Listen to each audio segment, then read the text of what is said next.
Hello! Kain muna tayo, lunch na eh. Natawa naman ako dun sa isang subscriber natin. Sabi niya, ayaw daw niya makita yung mukha ko. Gusto lang daw niya marinig yung boses ko. Saka yung pinapaliwanag. Ayun, naglilihi. Well, kailangan niya makita yung mukha ko. Alright. Kain tayo, dinuguan. Woohoo! Blood stew, baby. So ano to, yung dugo tapos ano, nilagyan ng ano, suka para hindi manigas, hindi magkulagilate. Kasi di ba masarap yung ano, yung blood cake saka yung mga Betamax na inihaw, di ba? Ang sarap naman nun, di ba? Maano mo lang yun sa blood. Tsaka yung blood mismo, meron siyang mga nutritional benefits like vitamin A, vitamin E, B6, B12, folic acid, carotene, and vitamin K, no? Essential for blood clotting. Pagka nasugat kayo, vitamin K. Sarap to yun. Masarap yung nagluluto doon, Kapangpangan, doon sa may kanto lang namin. 25 pesos lang. Kapag nilagay mo sa rice, oh, ang tawag dito sa Tagalog, dinuguan. Dinuguan ibig sabihin blood, kasi dugo. Dugo is blood. It's pig blood. Wow.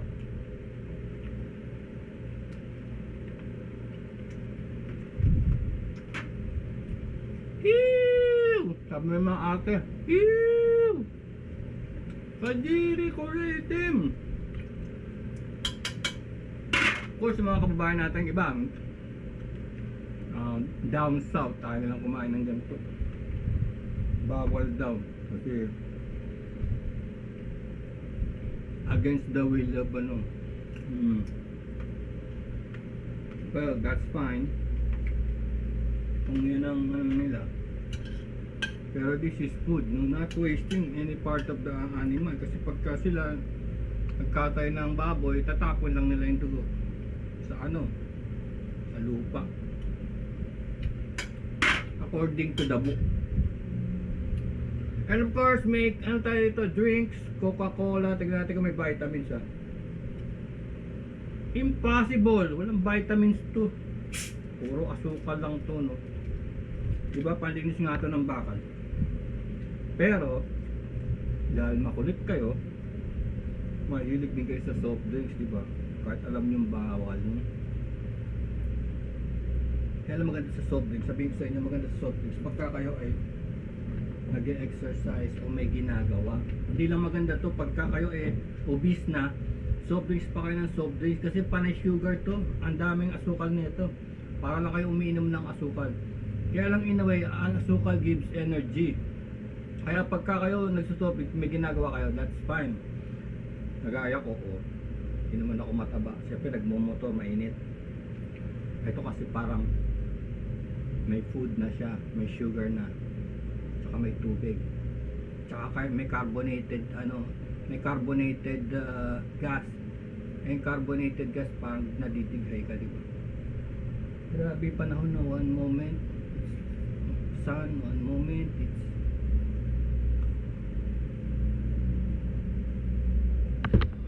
kasi may tao ngayon sa bubong yung crew ng handymanong nasa bubong, pinapalitan yung bubong nitong office.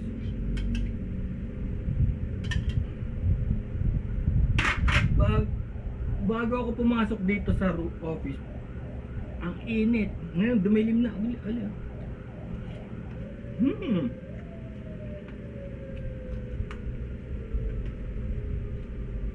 Hey, don't move ah. There's another one, pinakbet or pakbet ng mga Ilocano. Healthy. Isa sa mga healthy pagkain ng mga Pilipino. Pakbet.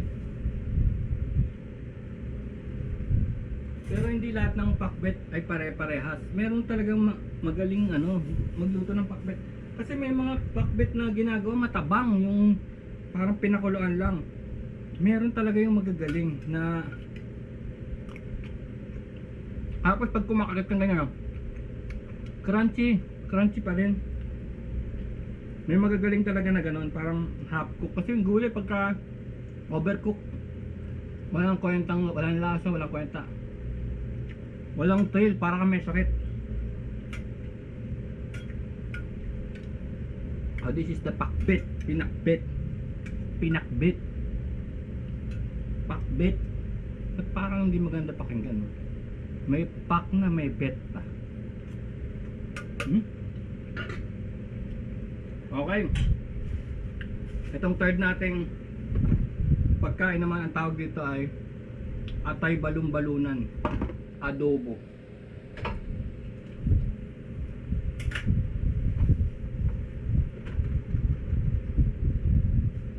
Hindi lang pala atay balon-balunan kung hindi meron ding heart. This is the heart of heart. Chicken heart, obviously chicken heart kasi maliit. Ngayon, this chicken heart, according to the internet, meron siyang iron, riboflavin, vitamin B12, vitamin A, and copper. Copper, no? Tanso. So mayaman sa metals ang mga heart, liver, gizzards. Mayaman yan sa metals. Magnesium, ganun. Potassium, iron.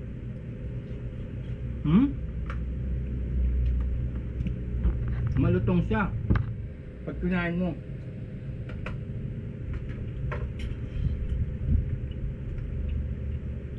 Depende rin sa nagluluto. May nagluluto naman na na-overcook, masyado malambot. Hindi na magandang kainin, nakakaumay.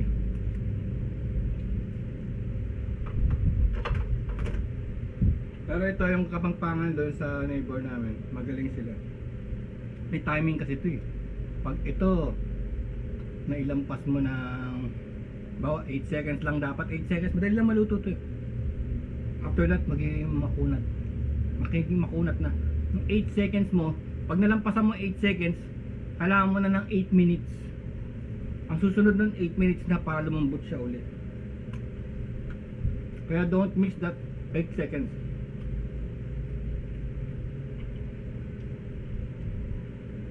Up.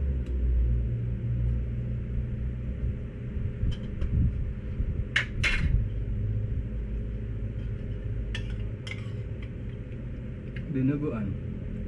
Pero I believe din naman dapat araw-araw. Kailangan minsan-minsan lang dahil ma-cholesterol din to, tsaka yung mga gout. Malakas to. May mga ano ba yun? Yung sa mani, arthritis. Pag may arthritis ka, hindi rin maganda to. Salamat sa Diyos, wala akong. Dahil din siguro sa dahil din siguro sa activity.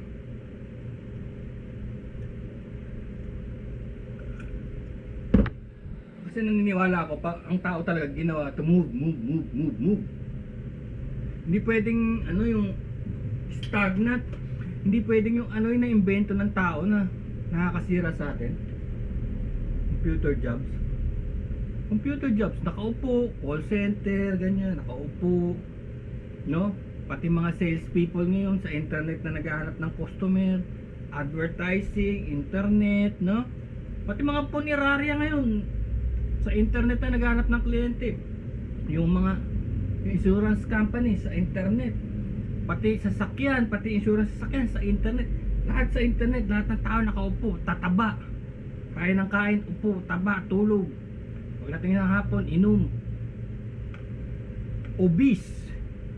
Obesity talaga, ang sakit.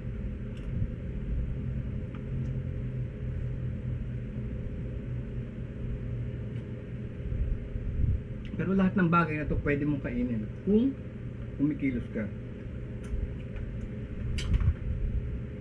Yung mga damit ko. Medium yan. Medium. Ayan.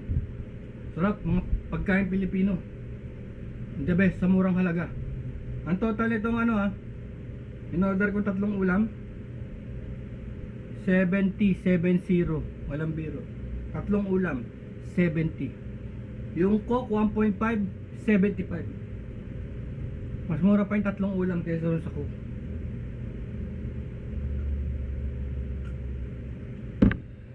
Au, peace.